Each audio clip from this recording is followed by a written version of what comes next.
आइए आज आप सब सुनेंगे सफला एकादशी व्रत की कथा।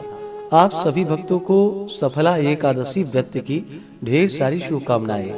आप सभी के जीवन में लक्ष्मी नारायण की कृपा से आप सभी को सभी प्रकार के सुख और समृद्धि की प्राप्ति हो।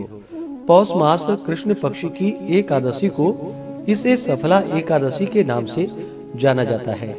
जो भी भक्त सच्ची श्रद्धा के साथ नियम और निष्ठा के साथ सफला एकादशी का व्रत धारण करते हैं, इस दिन भगवान विष्णु, माता लक्ष्मी और भगवान विष्णु के नारायण स्वरूप की पूजा करते हैं, कथा श्रवण करते हैं, व्रत में नियमों का पालन करते हैं, रात्रि जागरण करते हैं, तो इस व्रत के प्रभाव से व्यक्ति के महानतम पाप नष्ट हो जाते हैं तथा यह सभी कार्यों में सफलता को प्रदान करने वाली है और इस पृथ्वी पर सभी प्रकार के सुख और समृद्धि को प्रदान करने वाली है और अंत में भगवान विष्णु के धाम की प्राप्ति होती है। तो आइए सुनते हैं सफला एकादशी व्रत की कथा। अगर आप एकादशी व्रत के उपलक्ष्य में ब्राह्मण दक्षिणा, अन्नदान, वस्त्र दान आदि के लिए देना चाहते हो तो आप अपने श्रद्धा और सामर्थ्य के अनुसार हमें डिस्क्रिप्शन में जाकर के वहां से गूगल पे, फोन पे या अकाउंट नंबर के माध्यम से आप अपने श्रद्धा और सामर्थ्य के अनुसार हमें ब्राह्मण दक्षिणा प्रदान कर सकते हैं। तो बोलिए प्रेम से भगवान विष्णु की जय, माता लक्ष्मी की जय, एकादशी माता की जय, सर्वदेवी देवता की जय। सफला एकादशी व्रत कथा के अनुसार एक बार महाराज युधिष्ठिर ने भगवान श्री कृष्ण से कहा कि हे भगवान, हे नाथ, पौष कृष्ण एकादशी का क्या नाम है और इसके व्रत की क्या विधि है और उस दिन किस देवता की पूजा की जाती है, कृपा कर विस्तार सहित हमसे कहिए, मेरी सुनने की बड़ी इच्छा है। युधिष्ठिर के ऐसे वचन को सुनकर भगवान श्री कृष्ण बोले कि हे पांडु नंदन, पौष कृष्ण एकादशी को सफला एकादशी कहते हैं। इसके देवता नारायण हैं। इस एकादशी को इन्हीं की पूजा होती है।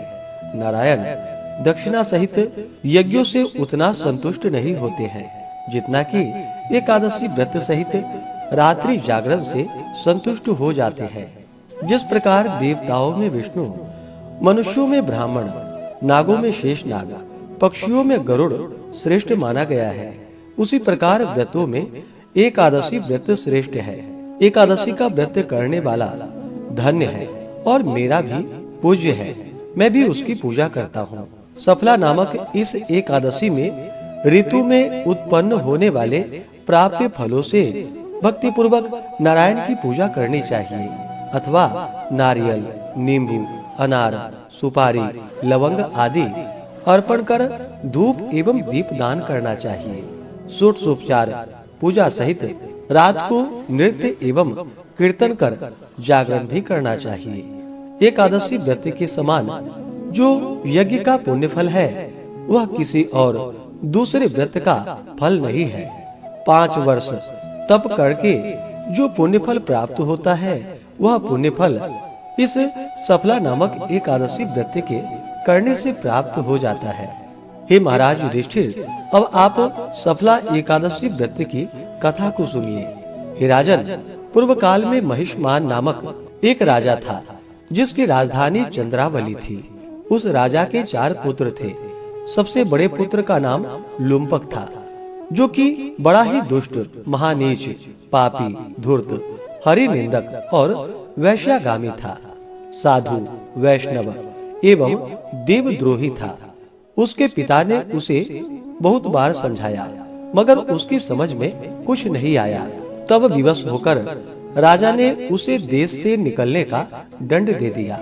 राजकुमार लुम्पक दंडित हो पास के ही एक वन में जाकर रहने लगा और अपने पिता के ही राज्य में चोरी और डाके डाल डालकर प्रजा को तंग करने लगा। राजा के अनेकों प्रयत्न करने पर भी वह पकड़ा जाकर दंडित नहीं हो सका। उसका उत्पात एवं हत्या कार्य दिन दुना रात चौगुना बढ़ता ही गया और वह एक महान पापी हो गया। परंतु संयोगवश उसने अपना स्थान जहाँ बनाया था वह एक पुराने पीपल के नीचे था और वह किसी समय किसी की तपोभूमि भी रह चुकी थी। एक दिन लुम्पक को अपना शरीर कुछ अस्वस्थ मालूम हुआ, अस्तु उसने उस दिन कुछ भोजन नहीं किया। दूसरे दिन एकादशी थी। लुम्पक को बड़े जोरों का ज्वर हो आया और वह दिन भर अचेत पड़ा रह गया। मध्याह्न के समय में उसे कुछ भूख सी मालूम हुई और वह धीरे धीरे चलकर वन से ज्यों त्यों कर कुछ फल एकत्रित करके लाया और उस पीपल के नीचे बैठ गया। थकावट से उसका शरीर पुनः भारी हो गया था और फलों को खाने की इच्छा ही नहीं हुई। तब उसने उन फलों को उसी पीपल के जड़ में रखकर कहा कि लीजिए वासुदेव भगवान, अब यह फल आपको ही अर्पण है। यह कहकर उसी जगह पड़ा रहा और रात भर कराहता और छटपटाता रहा। संयोग इसी को कहते हैं कि इच्छा से अथवा अनिच्छा से वह दशमी से नियम पूर्वक रहकर एकादशी को भूखा रहा। संध्या समय ऋतु फलों को श्री वासुदेव को अर्पण कर रात भर जागता रहा। इस महानतम पुण्य से उसके आज तक के समस्त पाप जलकर भस्म हो गए और उसके हृदय में ज्ञान का प्रकाश उदय हो गया। उसी समय एक सुंदर घोड़ा अनुपम और दिव्य साजों से सजा हुआ उसके सामने आकर खड़ा हुआ।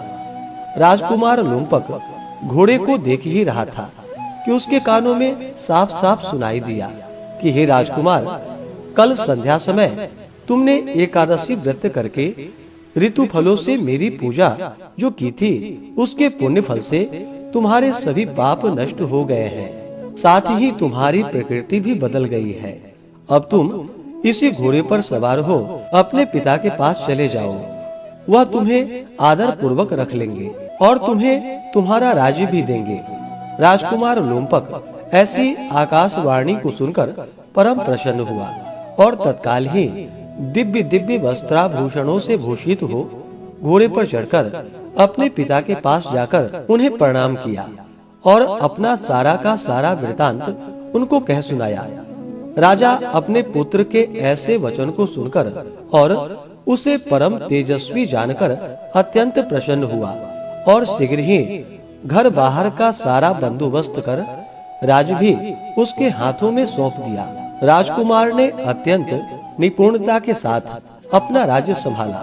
प्रजा संतुष्ट हो गई। राजा हर मास की एकादशियों का व्रत नियम पूर्वक करने लगा और अनेकों पुत्रों का पिता हो अंतकाल में स्वर्ग जाकर आनंद करने लगा। हे राजन, इस प्रकार जो कोई भी इस सफला एकादशी का व्रत करता है उसके सभी मनोरथ पूर्ण हो जाते हैं। तो बोलिए प्रेम से भगवान विष्णु की जय, माता लक्ष्मी की जय, एकादशी माता की जय, भगवान श्री कृष्ण की जय, सर्वदेवी देवता की जय। इस बार सफला एकादशी का व्रत जो कि 26 दिसंबर 2024 दिन गुरुवार को है। एकादशी तिथि प्रारंभ समय 25 दिसंबर 2024 दिन बुधवार रात्रि 10:30 और एकादशी तिथि की जो समाप्ति है वह 26 दिसंबर 2024 दिन गुरुवार रात्रि 12:45। एकादशी व्रत का जो पारण किया जाता है वह पारण हरिवासर समाप्त होने के बाद किया जाता है। हरिवासर का समय द्वादशी तिथि का पहला चौथाई हिस्सा हरिवासर का होता है। तो द्वादशी तिथि प्रारंभ समय 26 दिसंबर 2024 दिन गुरुवार रात्रि 12:46 और द्वादशी तिथि की जो समाप्ति है वह 27 दिसंबर 2024 दिन शुक्रवार रात्रि 2:27। व्रत का पारण 27 दिसंबर को किया जाएगा। पारण का समय सुबह 7:12 से सुबह 9:16 तक सफला एकादशी व्रत का पारण किया जाएगा। सफला एकादशी व्रत का पारण गोमयेन पारणम, गाय के गोबर से व्रत का पारण है। यह संभव ना हो पाए तो आप जल, फल या तुलसी दल से व्रत का पारण करें। अगर आप सब एकादशी माता की आरती को सुनना चाहते हो तो चैनल पे वीडियो अपलोड है या चैनल के इन स्क्रीन में भी वीडियो का लिंक दिया गया है। आप वहां से एकादशी माता की आरती को श्रवण कर सकते हैं। तो आशा करता हूँ कि यह जानकारी आपको अच्छा लगा हो। ऐसे ही ज्ञानवर्धक जानकारियाँ प्राप्त करते रहने के लिए, दत्त पूजा के बारे में जानने के लिए, कथा को सुनने के लिए चैनल पे अगर आप पहली बार आए हैं तो चैनल को लाल बटन दबा करके सब्सक्राइब करें, साथ में बेल आइकन घंटी को दबाएं ताकि आने वाली वीडियो का नोटिफिकेशन आपको समय से मिलता रहे। वीडियो को लाइक करें, शेयर करें। सुखी रहें और स्वस्थ रहें। जय श्री राधे कृष्ण। धन्यवाद।